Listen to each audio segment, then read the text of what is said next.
Higit sa lahat ang classmate ko mula Congress hanggang Senado, Senador Manong Dante Marcoleta.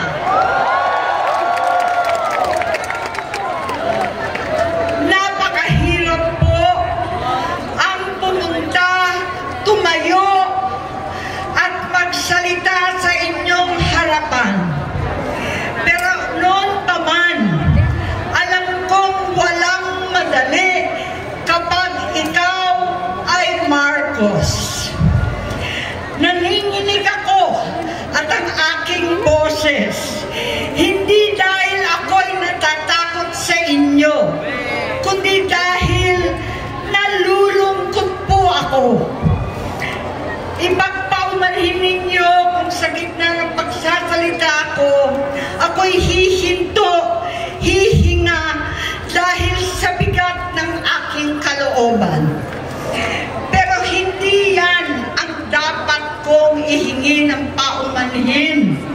Hindi yan ang kasalanan ko sa bayan na dapat ihingi ko ng tawad. Narito po ako dahil sa tawag ng Iglesia ni Cristo para sa transparency, accountability at hustisya. At dahil sa tawag ng sarili kong konsensya, bilang senador, bilang kapatid, bilang Pilipino. Bata pa lamang kami ni Bongbong. Alam na ng buong pamilya ang problema sa kanya.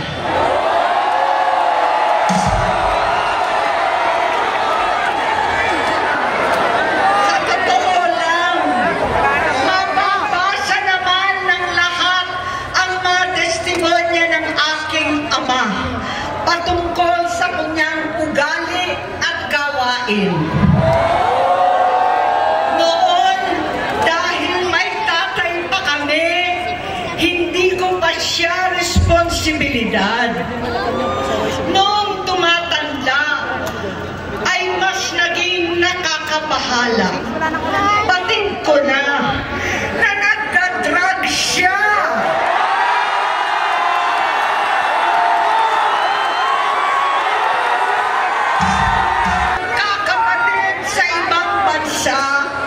Kami-kami lang. Kinumbinsi ko pa si Bongbong. Pakasalan mo na si Lisa. Naisip ko noon, kapag nag-asawa siya, malalagay na sa tahimik at magkakaroon ng direksyon. Ang laki ng pagkakamali ko.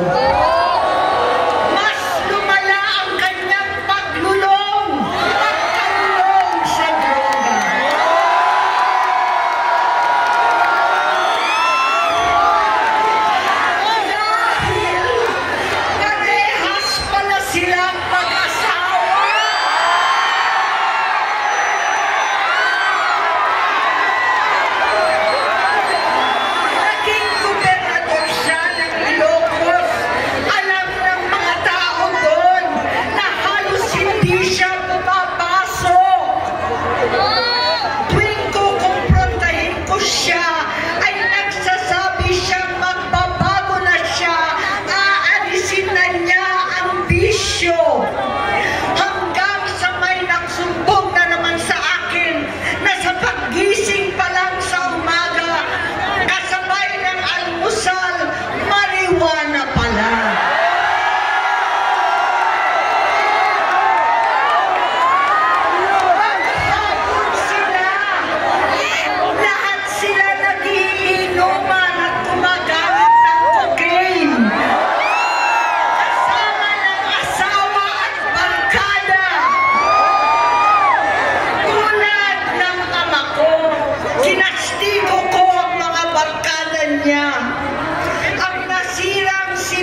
bisyo.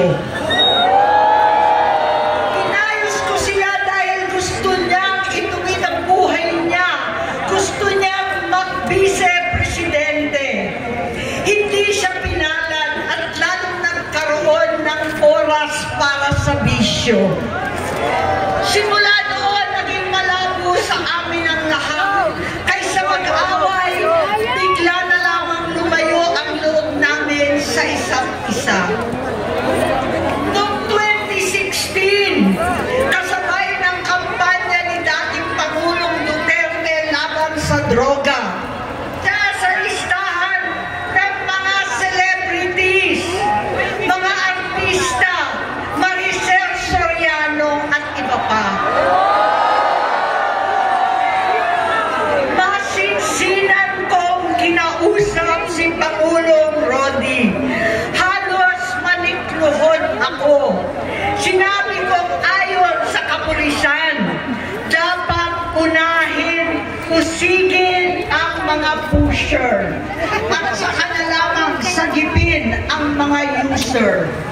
Naligtas si Bongbong.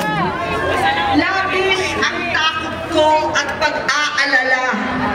Kinausap ko siya at nagsabi siyang talagang siya ay nagbabago na. Muli at lagi, hindi ako nawalan ng pag-asa. Ako'y naniwala ulit. Mula noon, ang natatanggap ko na lang na balita tungkol sa kapatid ko ay regular na pagpapadoktor. Kaya kumalma naman ako. Inisip ko, totoo, dahil na-opera na ang tuhod niya sa gout. Siguro, totoo na ito. Hanggang ito, nalaman ko na tuloy ang paggamit niya sa mga party na garapalan naghahain ng droga. Pinagmamalaki pa ng mag-asawang kayang-kaya nila ang microdosing ng cocaine. Hati-hatiin daw para 4 na beses sa isang araw. Hindi mabibisto. Ang magpapadoktor, pinalabas nila ang pag-stem cell. Nagpapalit daw ng dugo, nagpapa-blood transfusion. Kayang-kaya raw. Hindi ko maintindihan ang pinagsasabi. Noong 2021, kahit papano, nagkikita kami at nagkakausap. Sumamba siya sa akin, talagang hinintunan niya. Naniwala ako kasi sabi niya gusto niyang tumakbo. Ang sabi ko, tutulong ako sa abot ng aking makakaya. Ipinakilala ko si Bongbong kay Inday. Naging magkatandem sila.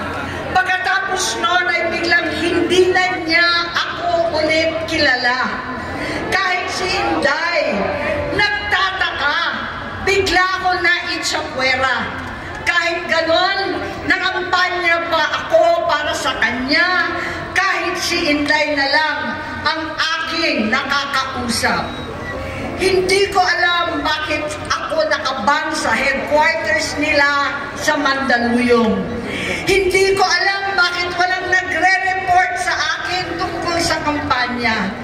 Sa totoo lang, masakit mang aminin, nung dinidisqualify na siya, halos papaboran ko na sana dahil may nagsumbong sa akin mula sa kanyang campaign team na gumagamit na naman siya.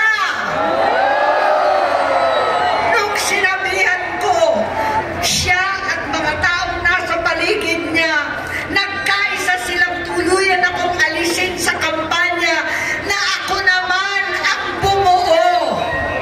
Sinabi nilang gusto ko na siya ay mag-disqualify para ako ang pumalit.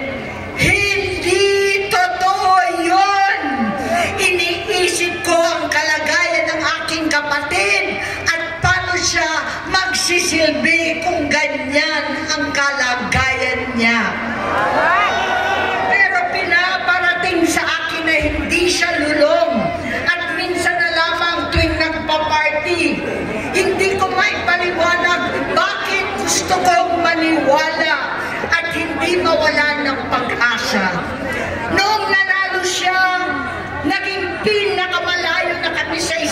nag-iisa.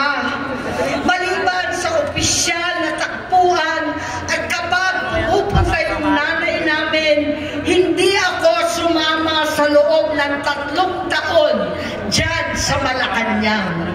Dahil lantaran na doon ang inuman, ang paggamit nila ng cocaine at mga bawal na gamot. Hindi ba ninyo nakikita, naririnig, kakaiba na siya magsalita? Hindi na maintindihan kung ano-ano na ang sinasabi at wala na sa sarili. Nagtatago sa kabaitan niya ang pang-aabuso niya sa droga. At nagbunga na ito ng mga nakakapinsalang maling desisyon. Hinayaan niyang kumilos ang mga nakakalibot sa kanya. Yung mga umaastang presidente habang nilululong siya ng mga ito. Hindi na kami nagkausap. Sa harap ng publiko, pinipilit kong magmukha kaming maayos. Pero wala na kaming koneksyon. Hindi ko hinihiling na maunawaan ninyo ako, lahat kayo. Sa palagay ko, ang makakaunawa lamang sa akin ay ang mga pamilya may pinagdaanan sa adiksyon, sa inom, sa sugal, sa alak, sa bisyo, higit sa lahat, sa droga.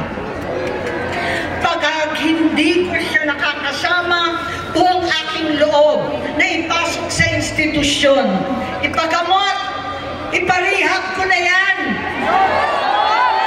Pero tuwing maghaharap kami noon, hindi kaya ng aking kalooban na gawin yon.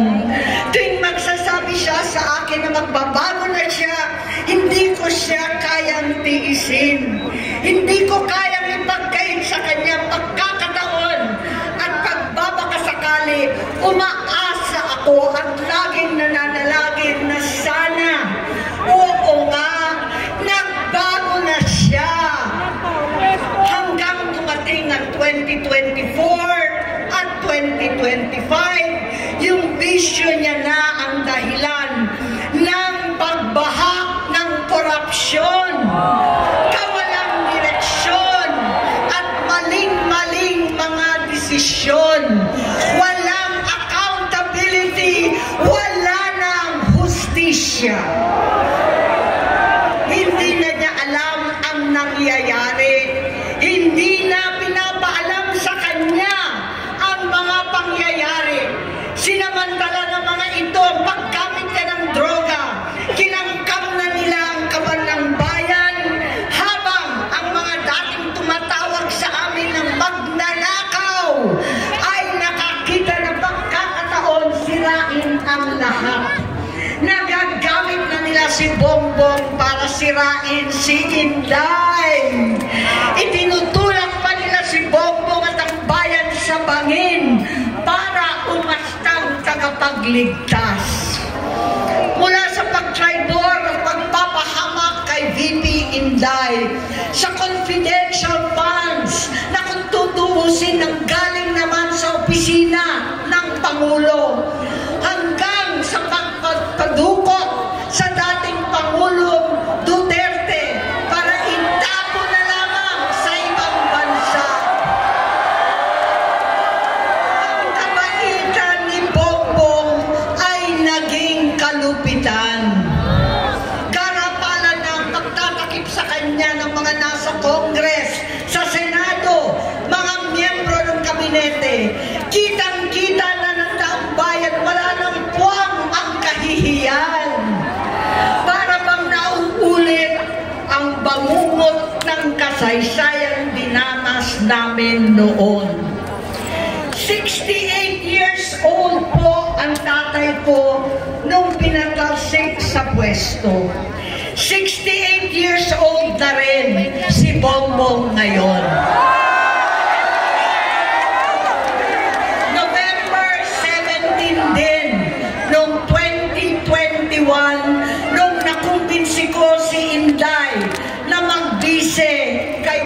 Bong.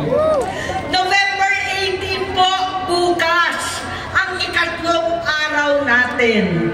9 na taon na nakakaraan, saktong November 18 pa talaga, na pinalibing ni Pangulong Duterte ang tatay ko sa libingan ng mga bayanin. Halo-halo na ang aking nararamdaman, pero alam kong ito ang dulo at hangganan ng aking pagtitiis at pananahimik. Hindi na tayo mananahimik! Dahil nalaman kong pati ang mga anak niya ay nagdodroga na. Pinasusuklaman ko pa ang pag-alok ng mag-inang si Sandro ng droga ang aking mga anak at iba pang mga kamag-anak. Yan ang hindi ko na mapapalampas. Sa loob ng halos 4 na dekada, wala akong ibang pinangarap kundi maipakita sa sambayanan na hindi kami masamang tao. Hindi masama ang pamilya Marcos. Gusto kong ibangon ng dangal ng aking ama. Sa pamamagitan ng nagpagtatrabaho para sa bayan, sinikap kong maging mabuting gobernador, kinatawan, senador. Hindi ako halos nagpapahinga para makapag-iwan sana ng legasiya na kapag sinabing Marcos, nabawi na namin ang tingin sa nakaraan. Ngunit sa kagustuhan kong maging responsableng anak, matupad ang pangako ko sa aking ama, nabigo akong maging mabuting kapatid. Naging mahina ako kay Bongbong.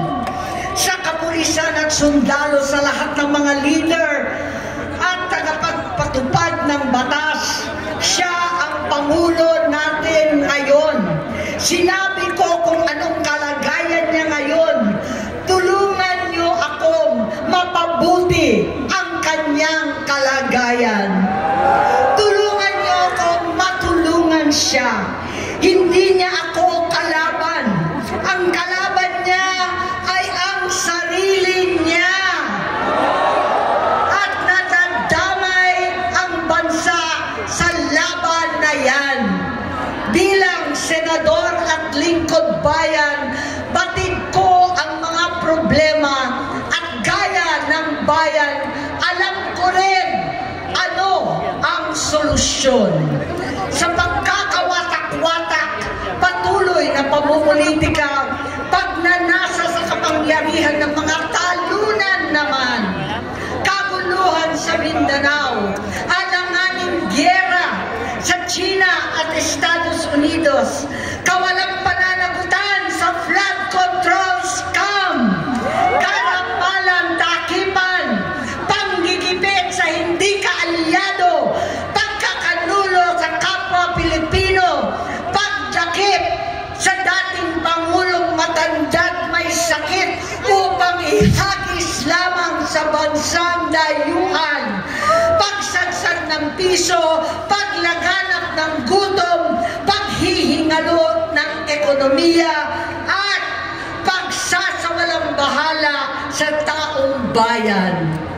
Ang delubyo at kalamidad na nagdudulot ng parusa, ang korupsyon na nauwi sa kawalan ng tiwala at hustisya sa Pilipinas, sa kanyang pamahalaan, lahat ng yan ay masusolusyonan kung ikaw, aking kapatid, magsaayos ng iyong sariling kalusugan.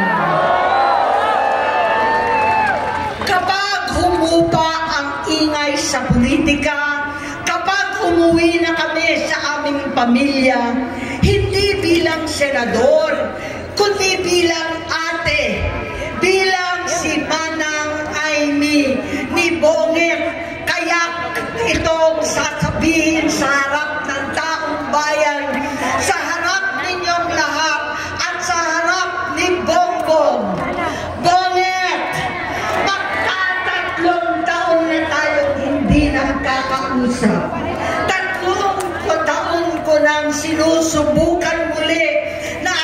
pakinggan. Siguro ngayon ay makakarinig ng buo ang gusto kong sabihin. Walang mababawasan, hindi madadagdagan. Bongbong, nag-aalala sa'yo si Manang. Tuwing nakikita kita sa TV, gusto kitang puntahan. Napakalaki ng pinagbago mo. Itsura, pagsasalita, takbo ng pag-isip. Minsan, napapatanong ako sa sarili ko, ikaw pa ba yan? Si Bongbong ba talaga yung nakikita ko? Pero ako, aling ko, ako pa rin ito. Ako pa rin ang ate mo na tumayong ama't ina sa inyo sa ibang bansa. Ang kasama mo sa sumubok na sanggahin lahat ng sakit para sa iyo. Ang kapatid mo na hindi mo kailangan hingan ng tawad dahil agad ka nang iniintindi at tatanggapin dahil mahal kita.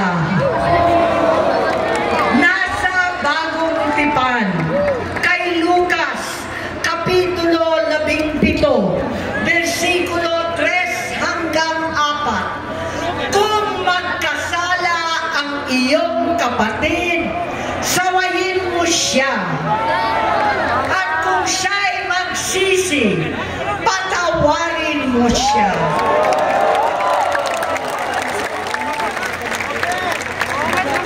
Tama na, ading ko. Tapusin mo na ang paghihirap mo at ng bayan. Gaya nung umalis tayo sa palasyo, kaya ko pa rin hawakan ang iyong kamay. Huwag kang matakot. Malaki na ang dulot sa iyo ng droga. Sinisisi ko ang sarili ko dahil hindi ako nakinig sa mga sumbong. Hindi ako nakialam. Hindi ako maniwala. Pero hindi pa huli ang lahat. Tama na, ading ko. Magpahinga na tayo. Umuwi na tayo. Magpagamot, magpagaling at nangangako ako. Hindi ako malilingan, hindi ako magkukulang. Lahat ng kasama mo ngayon, hindi natin kasama sa pinakamadilim na bahagi ng buhay natin. Kasama mo sila ngayon dahil nasa taas ka pa. Ako at ang ating mga tunay na kapatid dito sa Luneta ang kasama mo kahit magdilim ulit ang lahat. Sa likuran mo ang iniisip at itinupulong nilang ambisyon. Unahin na natin ang kalusugan mo dahil sa adiksyon nabigyan mo ng malubhang karamdaman ang buong bansang Pilipino. Matatanda na tayo, sakitan na si Mami, alagaan na lang natin ang isa't isa. Kaliwat kanan man ang paghuhusga sa akin, malinaw sa aking puso na dapat mauna ang Diyos, ang bayan, pamilya at sarili. Hanggang sa mga oras na ito, Bonget, gusto kong malaman mo na hindi kita sinusukuan. Hindi ko kakayanin kung mapapahamak ka. Kaya hinihingi ko na tayo'y umuwi na, mamahinga alang sa iyong kalusugan. Kaya ko mabigo at mawala sa iyo ang posisyon, pero hindi ko kayang mawala ka sa amin. Ayusin mo ang sarili mo. Magpagamot, alisin ang droga sa iyong sistema. Wala akong ibang gusto kundi gumaling ka, malampasan natin ito muli. Dahil wala akong ibang hinahangad bilang ate, kundi maging masaya ka, maging ligtas sa panganib, malusog, matagumpay.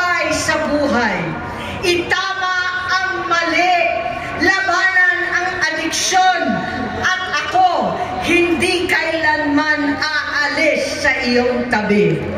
Susuporta at hindi titigil manalangin kasama ninyo dito sa Luneta at sa buong mundo.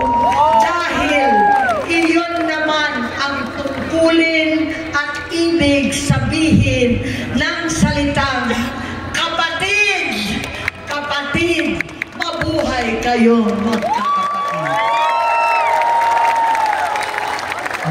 Maraming salamat po, Senator